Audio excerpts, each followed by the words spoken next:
Welcome to the lighter side of the spectrum, the podcast that celebrates the multiple hats we wear and the juggling acts we perform in life. Whether you're parenting kids and teens on the autism spectrum, navigating the ever-evolving healthcare industry, or building a more inclusive and impactful world, this is your space to find connection, inspiration, and growth. Together, we'll share stories, tackle challenges, and explore how innovation and inclusion create better outcomes for everyone. Because no matter the spectrum, there's always a lighter side. Now here's your host, David Kaufer. Hello again, everybody, and welcome to another episode of the lighter side of the spectrum.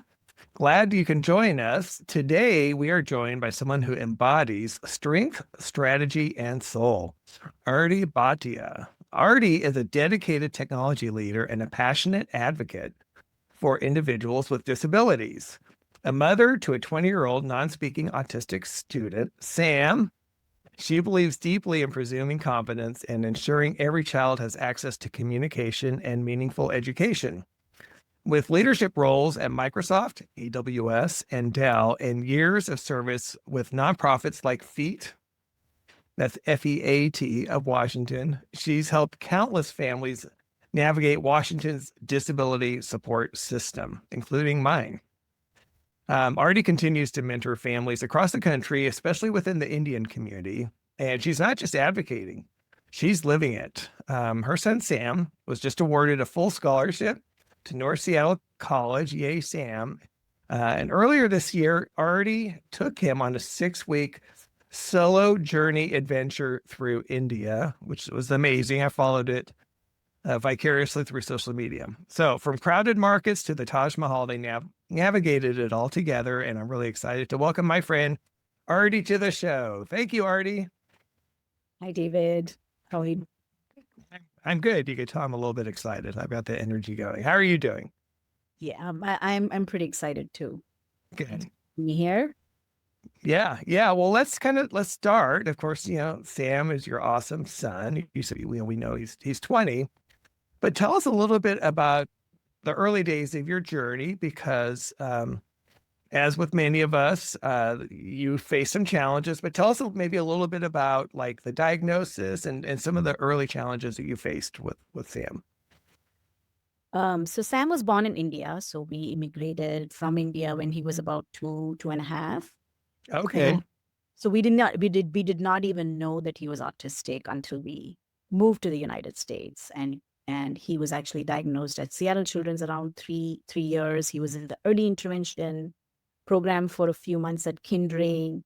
So imagine like a new immigrant landing, and you're thrown early intervention and all these terms. I did not even know what autism was. I did not even know how to spell it. I was just going to ask that, like, did you have any inkling? Was there any, were there any, I mean, was it even kind of a thing, even as much in India, as far as being on the radar that this was a possibility?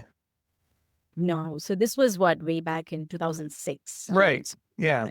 I did take him to doctors. There was always this myth that boys talk late and they're usually speech delayed. So that still happens. We heard that too, by the way. Right. So that still happens in India. So I did take him to doctors there, and they gave me the same old boys talk late and speech delayed, etc.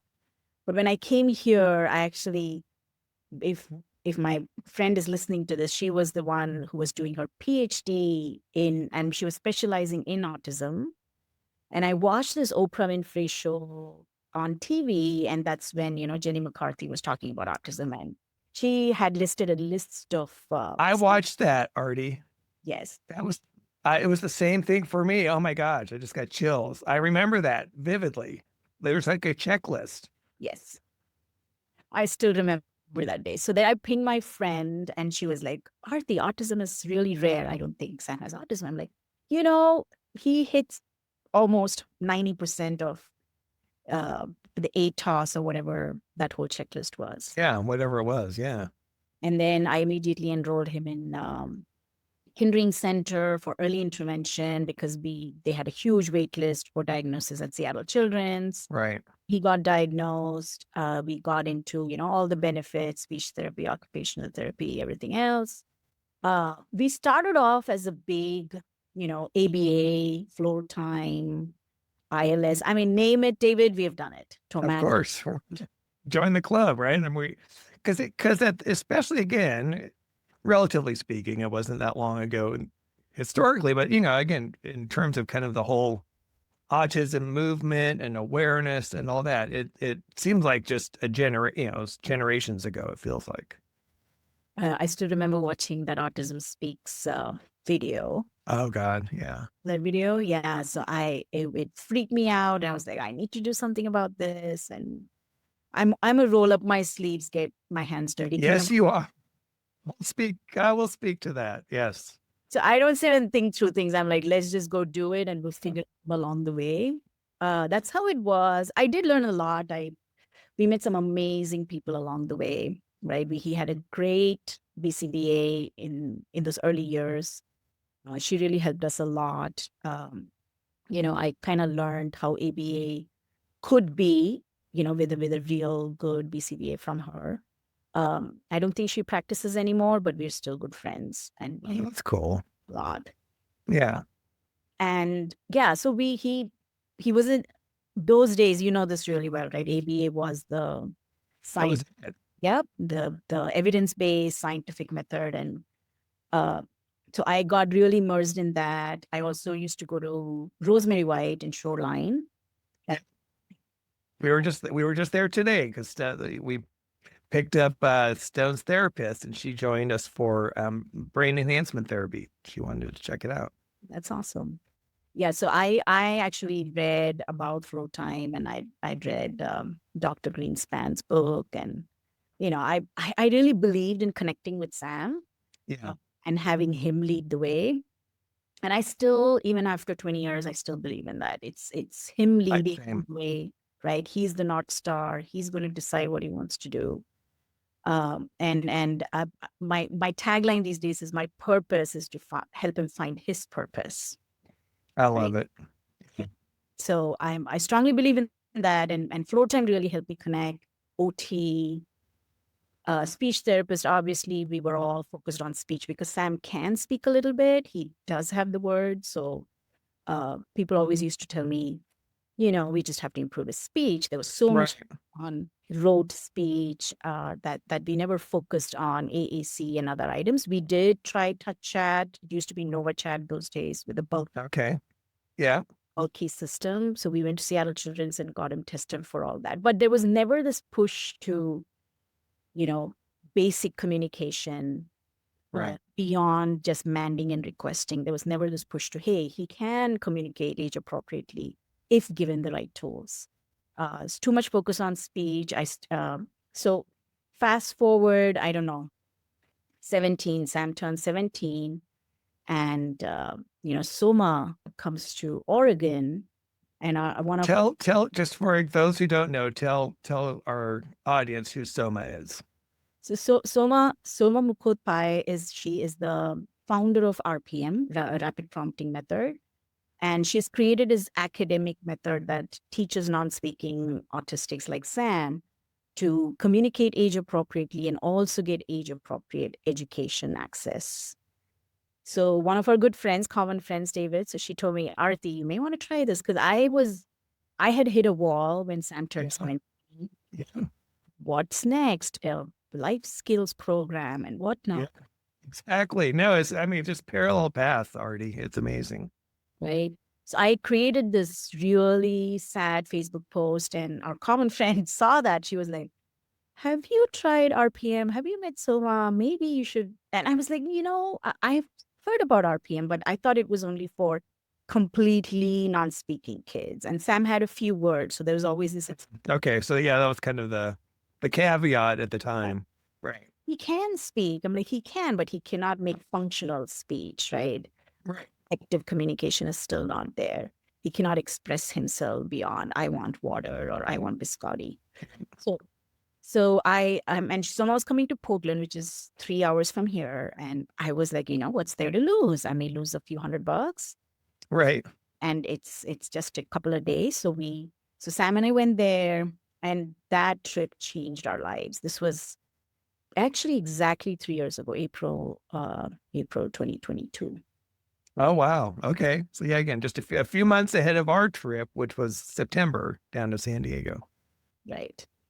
I met Soma, and she showed him the little board, and Sam just started talking to her, writing poems, and expressing himself age appropriately, like what frustrates him and not being able to communicate. And I was in tears.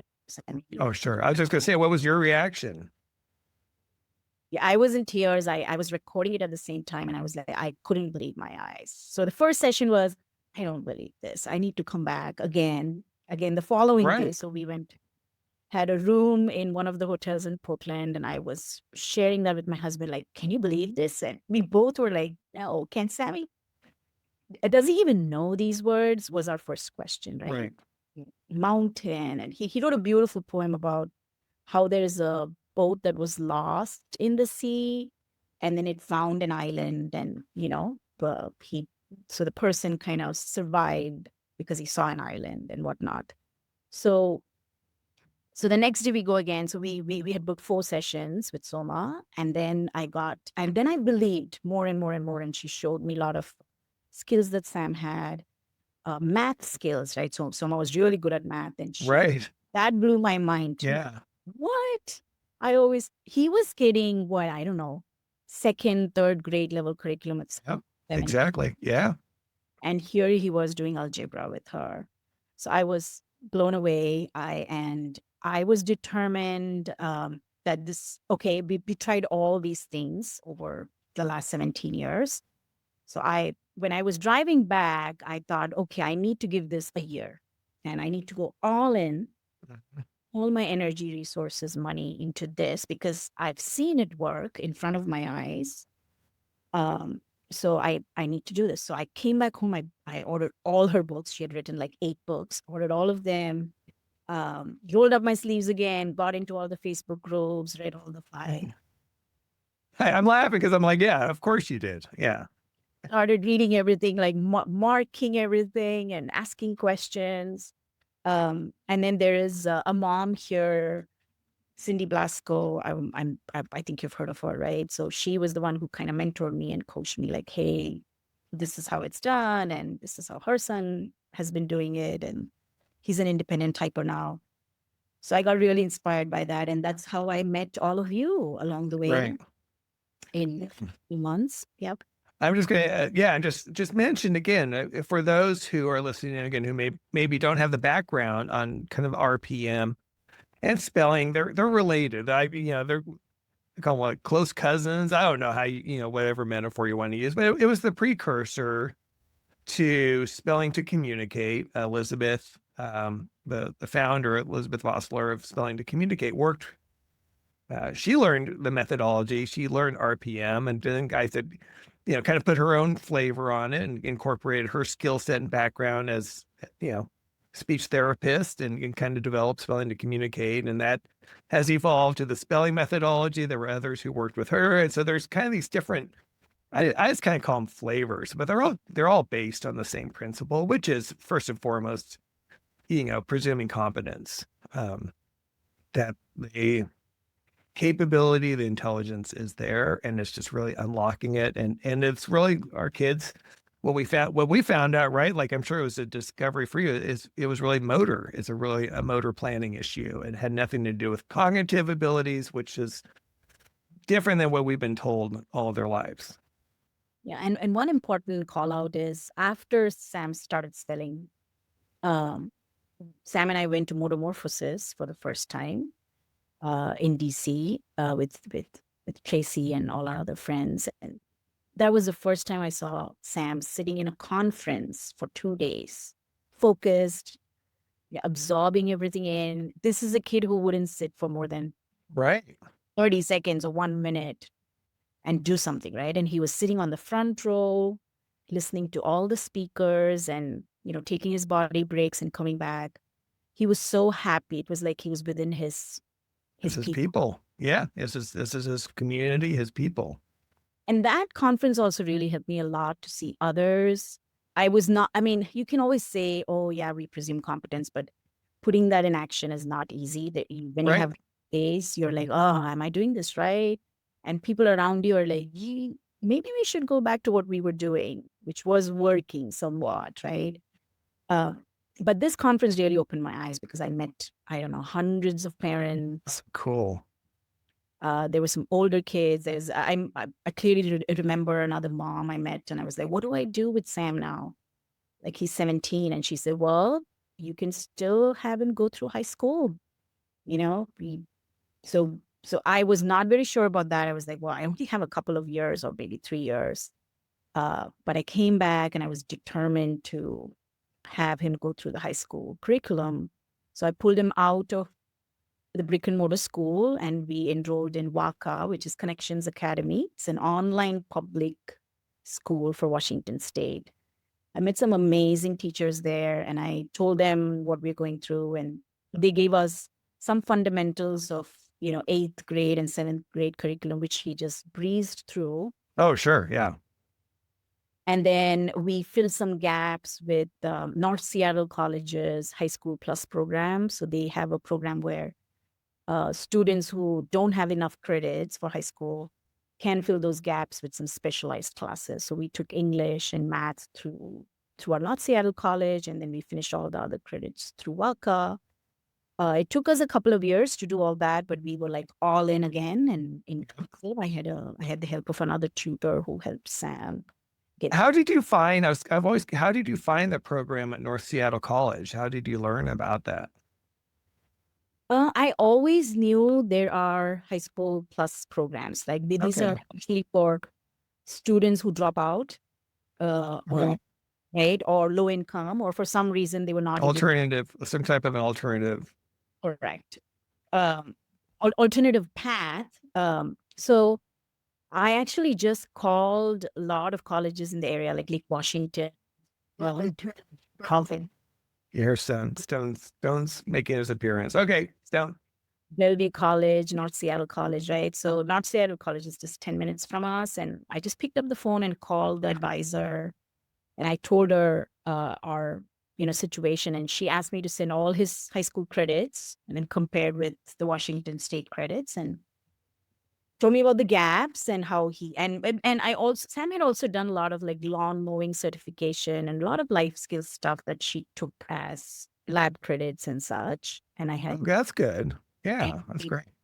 So that really helps. So towards the end, we were missing a couple of credits for English and math, and she introduced us to this program that was only $25 for a quarter, right? And so we went through that program. It's like a GED, but you don't have to give the GED exam. Okay. And then he finished it, and we got the diploma from North Seattle College, which was a regular high school diploma. And they also gave him scholarship to go through the Associates of Arts program, which is what we started a couple of years ago. And that's what he's doing now, right? So he's attending, like we said, he's attending North Seattle College. He's acing his classes, and he got a full scholarship. How did that come about? So we started with we have to use our community. I'm a big community person. There's always resources available if we just kind of dig a little bit and ask a lot of questions. I do ask a lot of questions, even if I feel I know the answer. There are some moms who know more than me, right? So I do use our Facebook group. There is a teen Facebook group in our state that I really use a lot. So I just posted there, and a couple of them told me, hey, look at scholarships and BR. So Sam was, while doing all this, Sam was also a DDA client, which is the Department of Disability for Washington State, and he was on SSI. And he also was on VR, which is the vocational rehab. So I got tips to go first, ask for tuition from vocational rehab, and they couldn't cover it. But then North Seattle said, well, in order to help Sam start the program, he could do one whole quarter for free. And then if he maintains the grades, then they were going to give him more and more scholarships. So we started with free, but then we had to pay for a couple of quarters. And then he's been consistently getting, grade A. And he was on his list, and then now he's on president's list. So they asked us to apply for scholarship, which was way back in Feb. So now we got an email just a couple of days ago that he got selected for stay in the game program, which means, hey, you only have 6 more classes left. We're going to fund that for you so you could finish your Associate of Arts. I like that. Which is amazing. So Seattle's a great community that way. I'm telling you, like Washington State and Seattle, there are a lot of nuggets and secrets out there. But that's the thing. They're secrets, right? And just real quick. So Sam, are these all virtual classes, right? Or is he going in person to any of his classes at North Seattle? So they could be hybrid. There are some hybrid classes too. But he's gone to 2 in-person classes, but most of them have been virtual. Yes. Okay. Yeah. It's a great option. I mean, great opportunity for him to do that. But getting back to what we were just talking about, the resources, there are resources out there. But man, it's hard to find. And again, you're a go-getter. I mean, that's how we connected, just for the listeners, that people out there. I mean, that we connected through, I don't know, one of the many Facebook groups that we're both belong to. And I think probably in person, we started organizing our Seattle area. We call them Beans and Boards events for non-speakers and others, which has been great. But what advice would you have to people, again, trying to navigate this, and maybe starting with SSDI, because I think that's a big one. And it's, as I've told you, I regret waiting even the few months that I did after Stone turned 18. I wish I took the advice I remember hearing, like, the day he turns 18 to start the process, because now we're stuck in purgatory hell or whatever in terms of trying to figure out if we're going to get, we got denied, as everyone does, even though it's as ridiculous as it is. That being said, again, you were an amazing resource for me just to help figure out what we need to do, because it's so complicated for anyone. And, I have a master's degree, for crying out loud. I think it's just my personality. I love to problem solve. Until I reach the answer, I don't give up. It's just my personality. So don't feel bad about it. I'm here to help you out. Yeah. So SSI, so the greatest resource since, I don't know, for the last 10 years has been ARC of King County for me. So the director of ARC and I are very good friends. We started as, a mom asking another mom, and then she got the job. Okay. And, I go to her for everything. I don't even sign a piece of paper without checking with ARC, hey, is this something I should be doing? And then they often give me the right advice. So King County has those resources, which has been great for me. And I was managing, when I was at Microsoft, I was managing this whole Microsoft employee resource group for parents of autistic kids. Oh, okay. Well, that's helpful. Right. So I can learn a lot from others. Yeah. And I also manage a Washington State Indian parent group. And I used to manage the biggest Facebook group in Washington State for autistic kids and their parents, which is Raising Autistic Kids of Washington. You know that? Yeah. I didn't know that was your... It was 5,000. And I managed that for a couple of years with obviously other admins and moderators. But yeah, so I learn a lot. I'm just a curious person. I just like to learn, like, hey, why would this parent not get this particular resource? Let me go find out what else is out there. But yeah, I'm at a point where I feel more settled now with Sam and his resources. I feel we have everything we need for him. But yeah, it's just out of curiosity and asking questions. Like I said, even if you tell me something, I love numbers. I even look at my taxes and point out mistakes for my tax. Why would I pay that? What I was doing here? So it's just my personality, and I ask a lot of questions. So my tip to other parents is to ask questions. There is, especially in Caucasian communities, there's this oh, maybe we don't qualify for that because we are not US citizens, or we are immigrants, or we make too much money. There's all this myths and Right. conceptions out there. Uh, so ask questions, get tied to your local community. Moms and dads, they know a lot of things, right? So even if ARG has helped me, I do depend on some moms and dads to validate it. Hey, is this how it really works? And if I hit a wall, I just go back to ARC and understand the point of escalation, like for SSI. And again, for those who may not know, can you tell people what ARC stands for? Actually, It's the autism, is it Autism Resource Center, I think, and or care, something. but it's for all kinds of disabilities. Yeah, it's very broad umbrella. They have a ton of resources. I know that again, here in the Seattle area, there's ARC of King County, there's ARC of Snohomish County, and I believe there might even be one for Pierce County as well. And I they have chapters all over the country, my understanding, and great resource to get plugged into, as you've shown. Yep. What about for parents? Like I said, you're talking about asking questions, but what about, those, like, you don't know what you don't know? Like, where do you start? What kind of advice would you give someone? Maybe someone who has a young teen who's, on the spectrum, non-speaker, that sort of thing. They're kind of trying to plan ahead. What kind of advice would you give them?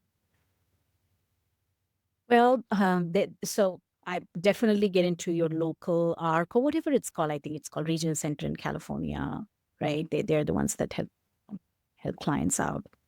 Get DDA as soon as possible, because through DDA you also need other resources. Ton of resources, yeah, that you've told me about, yeah, that are available.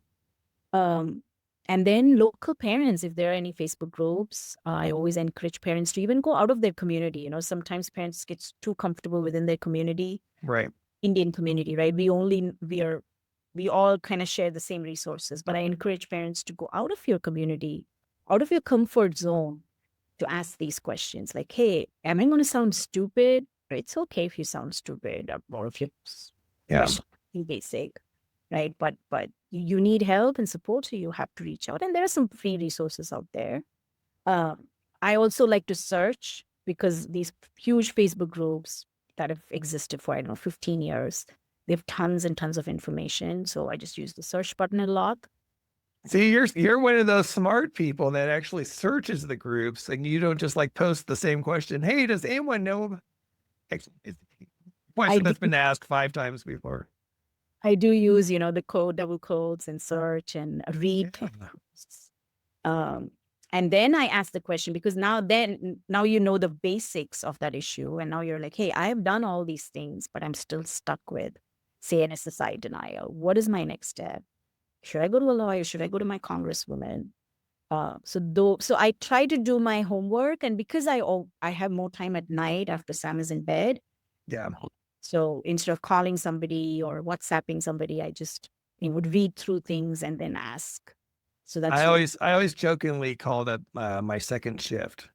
right. Right. Kind of started even when the boys were little, like, so when they go to bed, there's kind of like our daytime job, right? And then there's kind of the second shift at night, when the research and connections and, kind of trying to take care of those types of things. It's usually the best time for it. I'm also a karma kind of person, David. I'm like, the more I give, the more I get. Yeah. So the more I answer other parents' questions, I always get this information from all directions, right? I just call it karma. Like, the more I give, the more I receive from the community or from the universe. Yeah. Well, I totally agree with that. And I think even just recently, so again, for those listeners, we just had a recent event. We have events here that we host in the Seattle area. And one of the things we just did this past weekend, we did a inclusive movie event where we rented a movie theater, independent movie theater, kind of outside of Seattle, for a few hours. And we just made it open to all families of those with any types of disabilities. Of course, we know a lot of the non-speaking community, but we had about 25 families show up, watch a movie, How to Train a Dragon. And what was great is that, again, we've all been there. We all have kids who have stimming, they all kinds of issues, those, who kept us from going out to movies or these types of events in the past. And this is why we did it, right? And it was just so cool, like just to see all there in the comments afterwards, the gratitude that the families and the,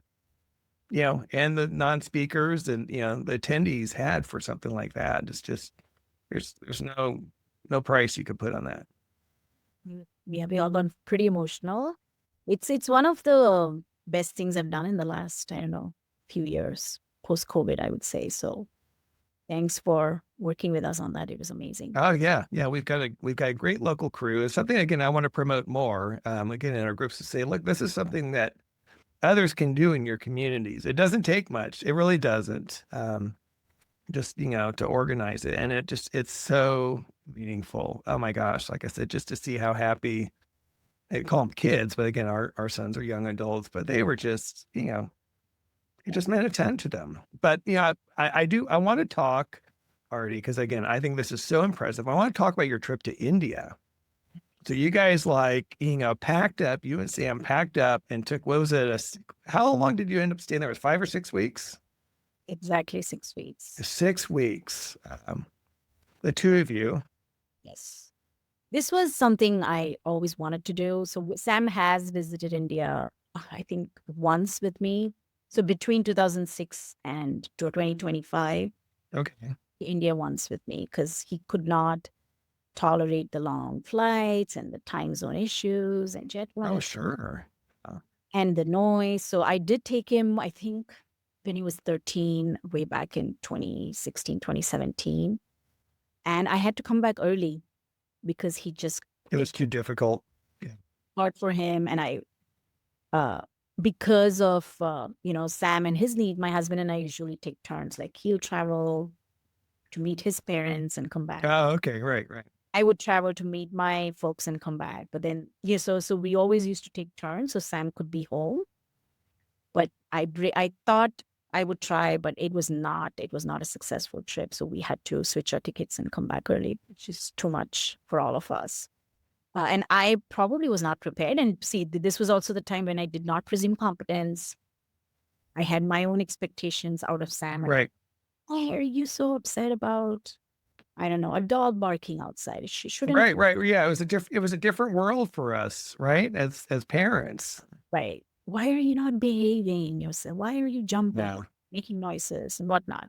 But this time it was totally different because I was like, Sam, let's go and have some fun. And if you don't like it, we'll come back. And if you like it, we'll stay longer. So our original plan was to only go for 4 weeks because I thought we would lose SSI fee if we travel for more than 30 days. But then okay. once we were there, he really liked it. And we had not planned to go to 5 different cities. You were all over the place. I was. So we had but then, the city where we landed, Bangalore, we both got too allergic. Okay. And our eyes were going red. So we moved to a nearby city, Chennai. That's where all my cousins are. And Sam had never met them. So this was the first time as a 20-year-old he was meeting all his cool extended family. Yeah.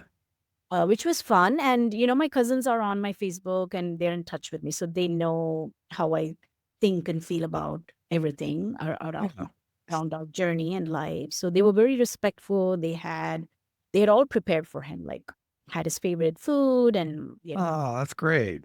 Because that was going to be one of my questions is like, what was how did people, relatives and non-relatives alike, respond to Sam? What did you see that was different or the same in terms of how he's treated or expectations here in the U.S.? It was an eye-opening experience more for me because I had these preconceived notion about how people would treat Sam in India, right? Because over here, I don't know, there's this passive aggressive, he's autistic and DNE and all that, right? So people try to use the right words and say the right things. In India, those things don't exist, which is what shocked me. I call it nonchalant acceptance. They just don't know what they don't know. They may use the wrong terms, but they will do the right thing. Yeah, right. So for me, that was, When some words were used, I was a little annoyed. But for example, my driver, we had a driver in Chennai. He would make us sit in the car and go and get a spot at the corner, a booth at the restaurant, and also talk to, the waiter and the restaurant owner that Sam was going to come in and, he may make some noises and jump on the couch, but they should also bring his food on time. He did the right thing. His action was right. Nobody would do that for me in the US, right? No, actually, But I think that's super cool. you Gosh, that's very thoughtful, right? he would go grab a seat and the right seat because he knew Sam would like something by the window and a booth. Wow. It was amazing. And I was just in tears a lot of time. And again, they may not use the right words, but their actions spoke for. Actions speak. I mean, they always speak louder than words anyway. I mean, that's really cool. And another cool thing. So anyway, so we were going through India and then we felt, okay, he was having a good time for a couple of weeks. Took us a week to get over our jet lag. And then my friends in Delhi were like, well, why are you not coming here? And I grew up in Delhi and I was a high schooler there and have great friends. Oh, okay. And I wasn't sure about domestic flights within India because in India, you also have to go through these TSA as men and women separately. Okay. Yeah. I was not with him for TSA lines. And I'd be nervous. Sure. Yeah. So I would talk to the guards and explain the situation and they would help me pass Sam through, right? Like that's good. So they were accommodating. Yeah. Very, very accommodating. And they would make him wait for me to pass through my checking.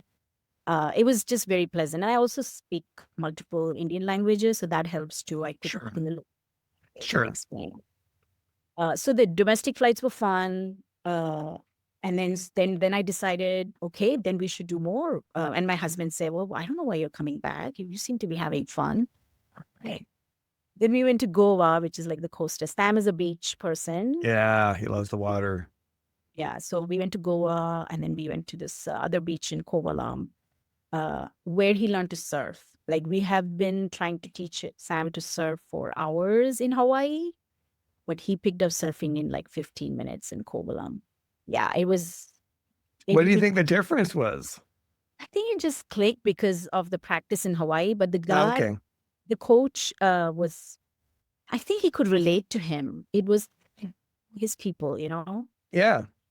That really. And maybe he was so relaxed too, right? Like, I mean, you were it seemed like you were probably by that time in your groove. Right.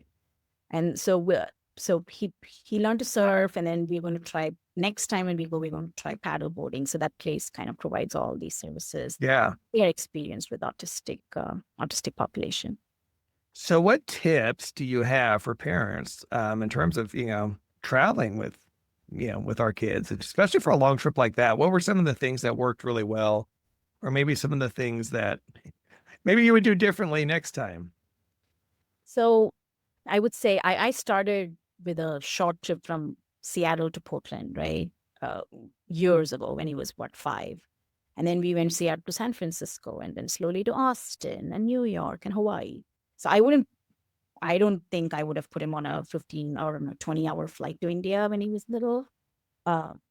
So he did know how to, stay regulated on flights. We had all kinds of tools, like his sleep hug is something he carries everywhere. So you built up to it over time. I mean, this wasn't like so out of the blue for him to, like you said, get on an airplane and travel someplace.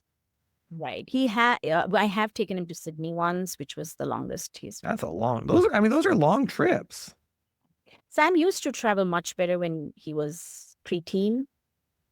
Puberty and was the challenge for him. So the last COVID, right? So we had a big gap.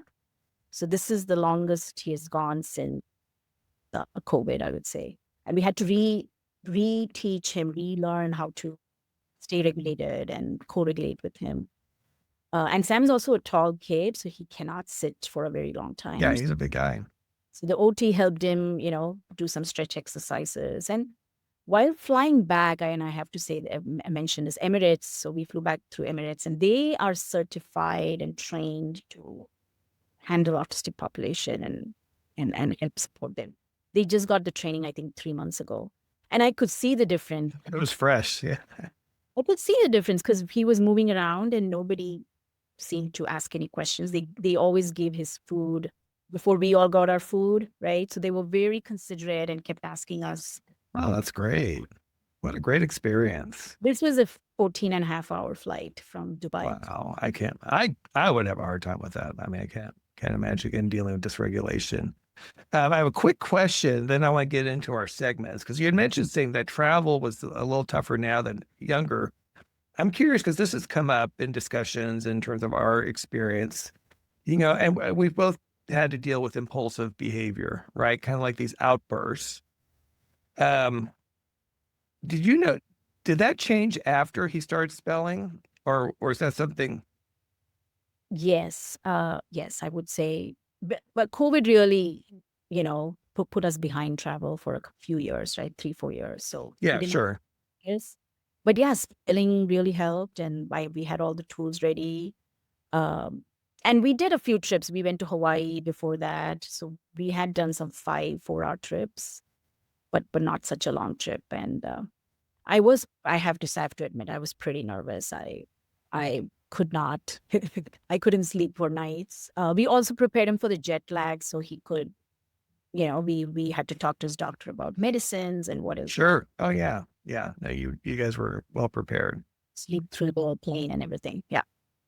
Okay. Well, let's go ahead and move into our weekly segments. We're going to start with our autism tip of the week. We've got a little jingle for each of these already. So. Hey parents, gather around, it's time to speak.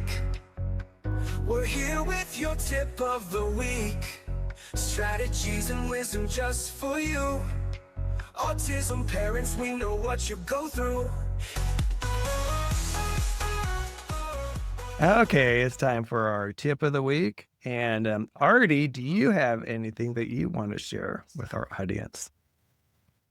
Well, I mean, I'm just preaching the choir here, David, with you, is presume competence. That everything we do, and just this morning I was telling one of the parents, it's not, so when Sam is not able to do something, right, it's not because he's not interested or he's bored or he's lazy, right? It's because his body just cannot. Right. So we need to coach the body. So I've been watching a lot of Dana's OT videos and Oh, I need to watch those. understanding apraxia. Her Instagram videos are really good. My only tip is every day, and it's hard. So hard days, it's really hard to presume competence. But my only tip is when the child is not able to do something, to just be curious. Instead of Yeah, I saying, think that's great. Yeah. instead of saying that the child cannot do it or he won't do it, you have to ask, why is he not able to do it? What Yeah. am I missing? What am I missing? Right. What am I Right.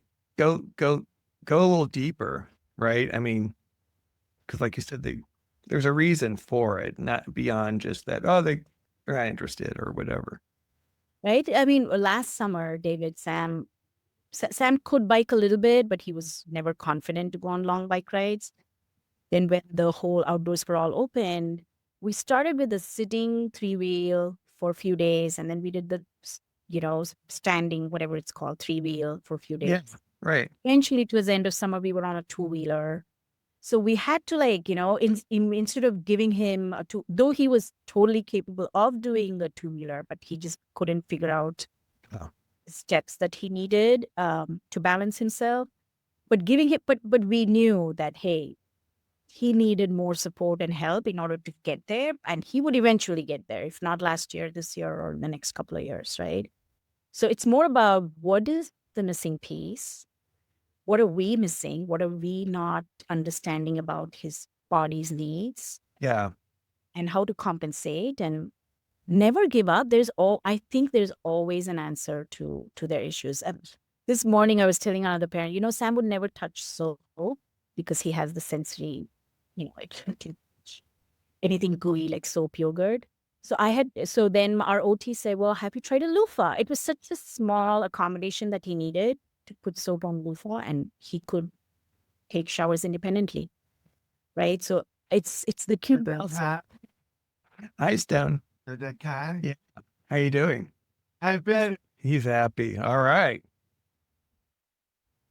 So my tip of the week was inspired by you. That's actually kind of travel support for those with different levels of disability. You want some cherries? Yeah, go for it.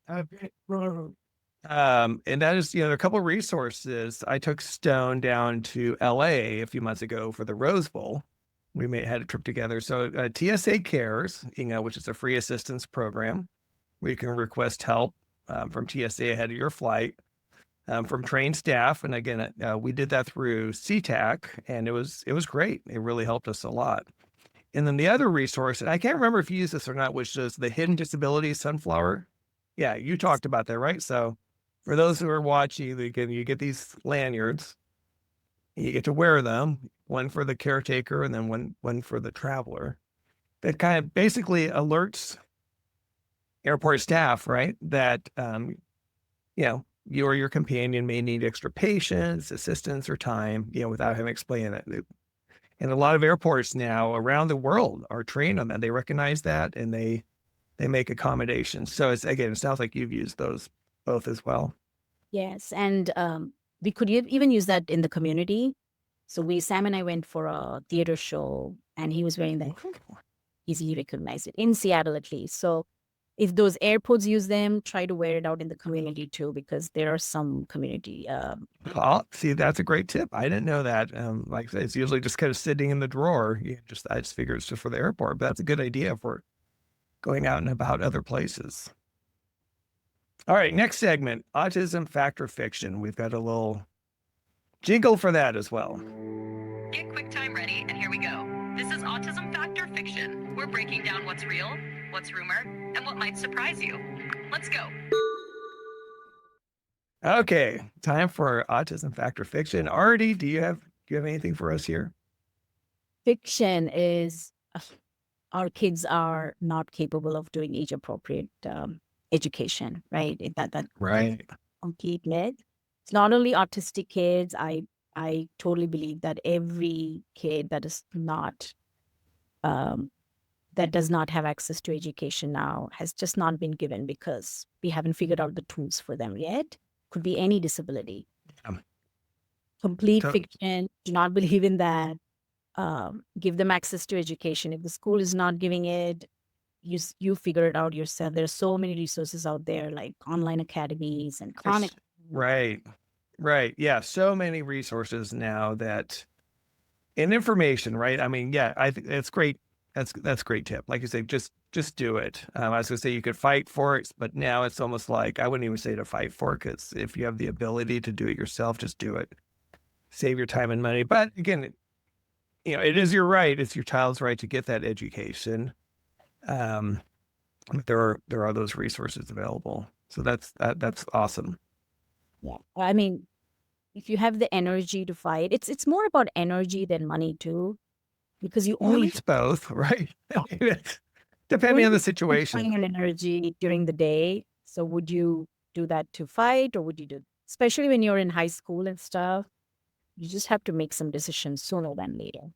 Yeah, and everyone's different. So like, you did the online, and the homeschooling route with Sam, which is great. In our case, again, that was something that we looked at, and Stone was pretty open to it. But in my case, I really kind of wanted him to have the one-on-one experience with teachers. And some of that may be just my own lack of confidence in my own teaching abilities, although we'd been doing Khan Academy, like a lot of stuff. Not that I didn't know I couldn't teach him, but I just knew that wasn't necessarily a strength. And I really wanted him, now that we knew what he was capable of, it's kind of like I wanted to get him with a real teacher, believed in him and could really bring that out of him. And in our case, again, that's working great. He's loving the experience, and it's self-paced. So, we're taking our time, but like I said, so some people that could work, but others, again, the online, so many great resources, like you said. It was brutal, obviously. But it's starting fresh, and if your kid is young, start soon. That would be my other tip too. Like, don't wait. Don't wait. don't wait for them. This is another Arti's dialogue is there's no book on earth that says your kid needs to sit for 5 minutes to learn math, right? No book is going to say don't open it until your kid sits for 10 minutes. Right. And that's what we expected out of our kids, right? Oh, he can't even sit for 2 minutes. How is he going to execute these things?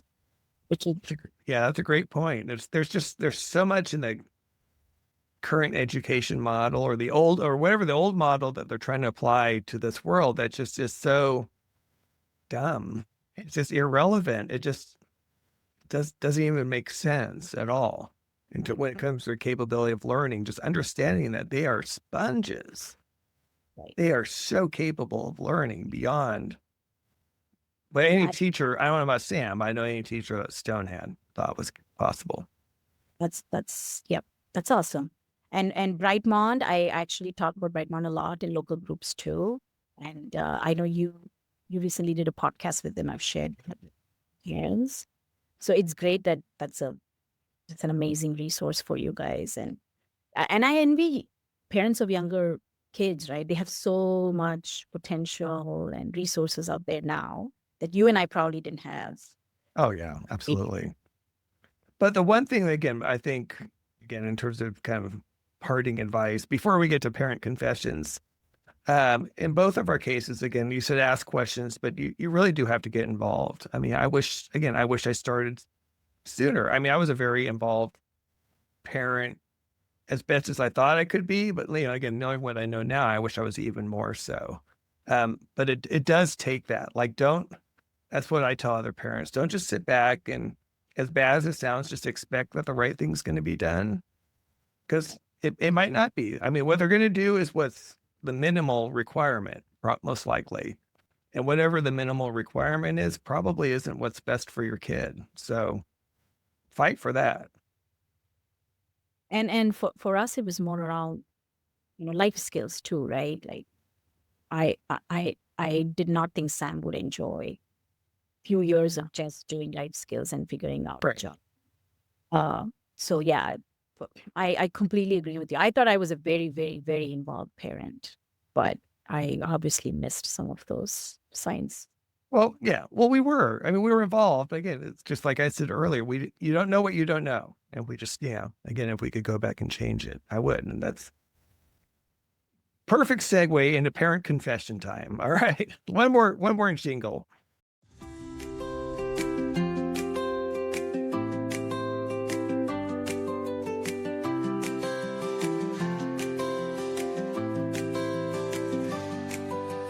Morning routines can go astray. Found socks in the fridge one day.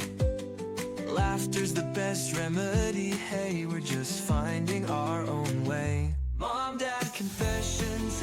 All right, that's our longest jingle week. I was joking ahead of time saying, what if our confession is shorter than the jingle? So, Arti, I'll let you go first. Do you have any parent confessions to share? Talking about Sam in front of him without right? That's my biggest confession. I look back and I almost tear up that I did that to him. Now that I know what I know about him, I would say the most inappropriate things about him. Oh, he is 15, but he has a mind of a 3-year-old, or he doesn't behave well, and all those wrong things in to DDA, to teachers, to friends and family, right? Now I won't even if I have to talk to DDA case manager and say anything sensitive about him, I would make sure Sam was not around. I would respectfully discuss with him first, and then say if I have to talk about a very challenging time he had with his OT, I would actually ask his permission for Sam. Yeah. Say something about what happened the other day. Do you mind? And then get his permission, and then we would have that conversation. So that's my concern. That's great. No, I'm with you, right? 100%. I think there's many, many of us who, share that. And again, you look back and it's you regret it. It's I call it one of the reckonings we've had to have, and something I've had to talk with Stone and apologize for many times, right? Just, say, I'm sorry, for this. Right. Yeah. Absolutely. What? And I've noticed something, David. When we do it to them, when we respectfully talk to them as an age appropriate person, others watch it and copy us. So I used to take Sam to his eye doctor. His optometrist. When we started, we've been seeing her for 2-3 years now. When we started, she used to talk to him like a 5-year-old, but now she talks to him like a 20-year-old, asking him about his eye health, how he was feeling, and he would answer using the letterboard or iPad. So she sees how we have to kind of model it for others because others. Absolutely. Yeah, no, that's a great point. Yeah, like you said, modeling the behavior. And you're right. I've noticed the same thing. Like I said, with anywhere, really, even again, just out in public, in terms of just, like I talked to Stone, and again, you just see how it changes the energy, right? Just kind of the whole vibe around the whole interchange and experience. Yeah, great point. All right, well, I can't top that. That's perfect. So, Arti, thank you so much for sharing your journey and Sam's with us. From college classrooms to crowded markets in India, you've shown us what it means to lead with courage and clarity. And for everyone listening today, I hope today's episode be a reminder what support systems can be and what you're capable of doing. As always, please leave your feedback with me. Give us a review. Share this with others. We love to hear from you. Thank you very much for joining, and we'll catch us next time on the lighter side of the spectrum.